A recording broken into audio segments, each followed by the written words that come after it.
Pas de pause pour respirer dans ce récit de la vraie fausse dérive d'un homme, après un traitement de choc. Entre réalisme technologique et paranoïa exacerbée, lucidité alarmante, constat pharmaceutique et vertige glaçant, cette délirante interprétation des réalités, menée à un rythme haletant, dans un style concis et percutant, fait parfois preuve d'un humour féroce et inattendu.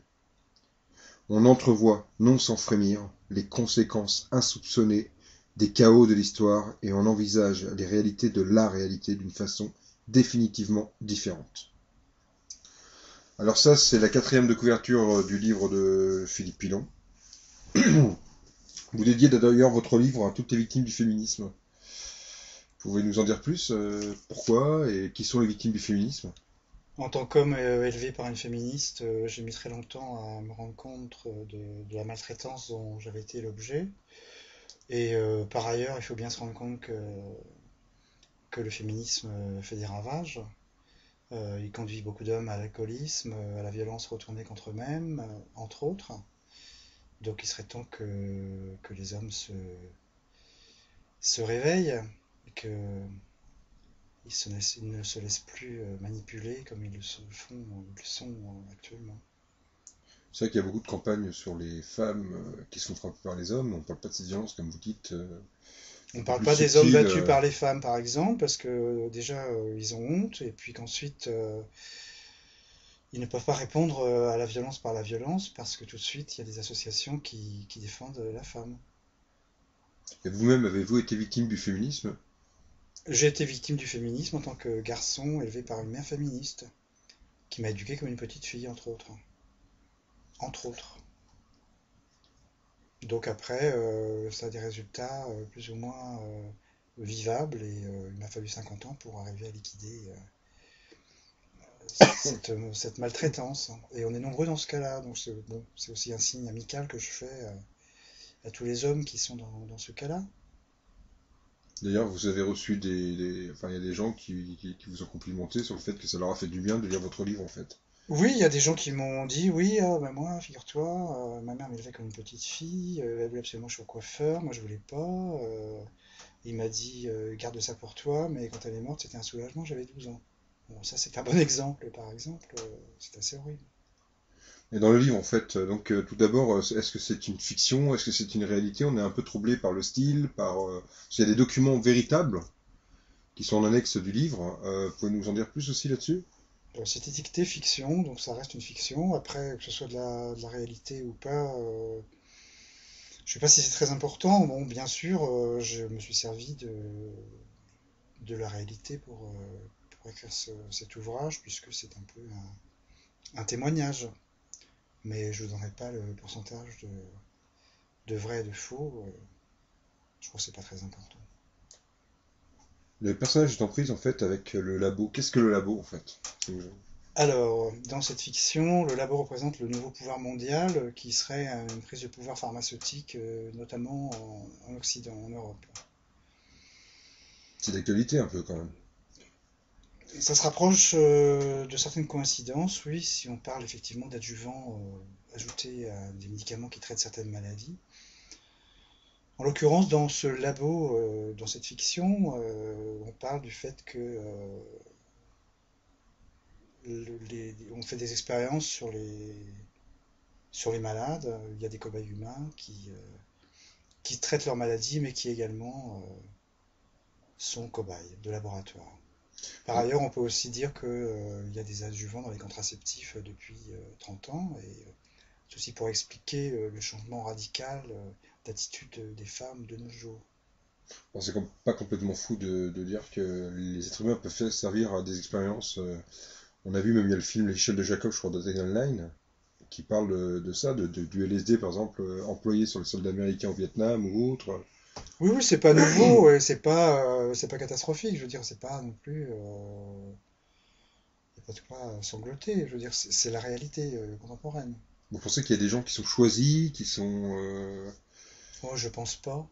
pour, pour, euh, pour, pour servir à ces expériences ou autre? Enfin, le personnage de votre livre, en tout cas, qu'est-ce qui lui arrive exactement? Dans la mesure où il avait déjà, bon, déjà qu'il a eu cette maladie, déjà, c'était un peu étrange parce que c'est pareil, on peut aussi inoculer des maladies pour ensuite tester les médicaments qui traiteront les maladies.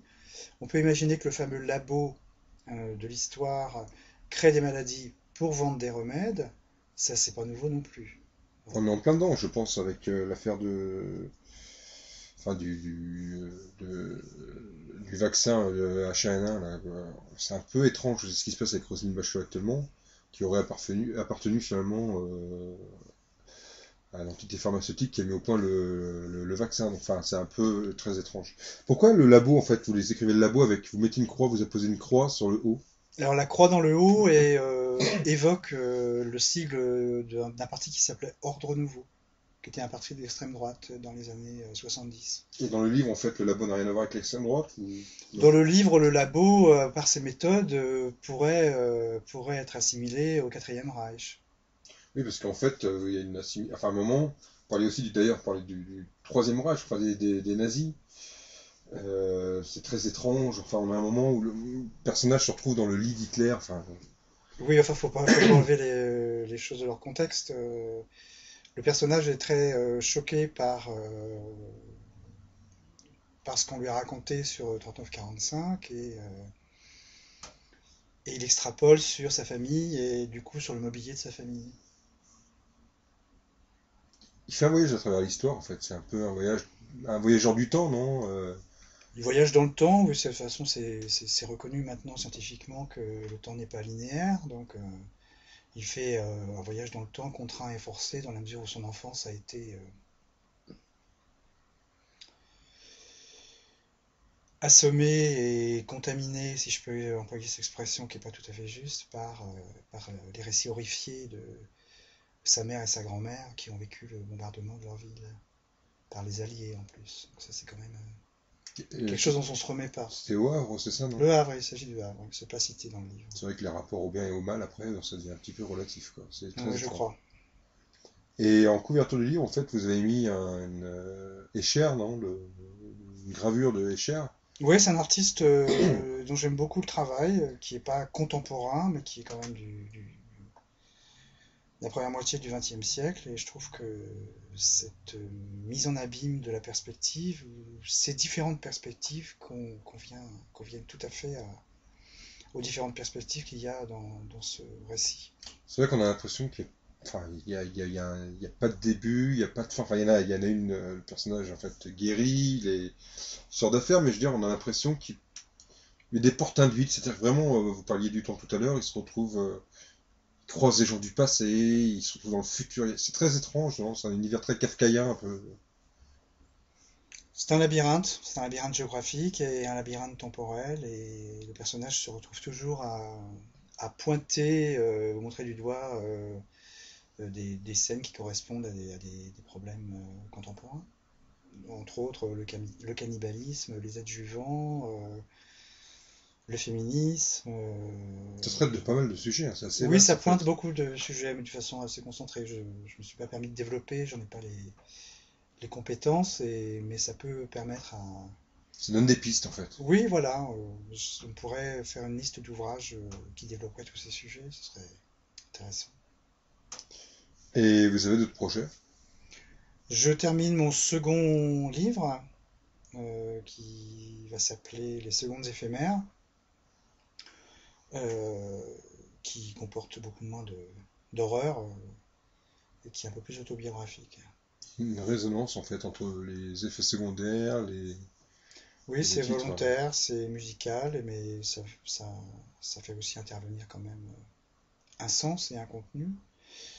Donc dans cet ouvrage, je cite des anecdotes de ma vie, des choses réelles, des choses magiques, même vraiment magiques réelles, et des petites aventures qui me sont arrivées. On peut parler de réalisme fantastique pour utiliser un terme de Powell, non? Euh, je J'aime pas trop les référents connus. Donc si vous voulez, mais je confirmerai pas. J'aimerais bien que les gens abordent mes ouvrages avec un esprit un peu neuf. On peut les c'est aux critiques de rapprocher Bon, éventuellement. c'est assez unique, mais on peut toujours. Moi, c'est marrant, en lisant votre livre, j'ai pensé à Chris Marker, La jetée, enfin, il y a un univers assez, c'est un univers finalement assez cinématographique, quoi.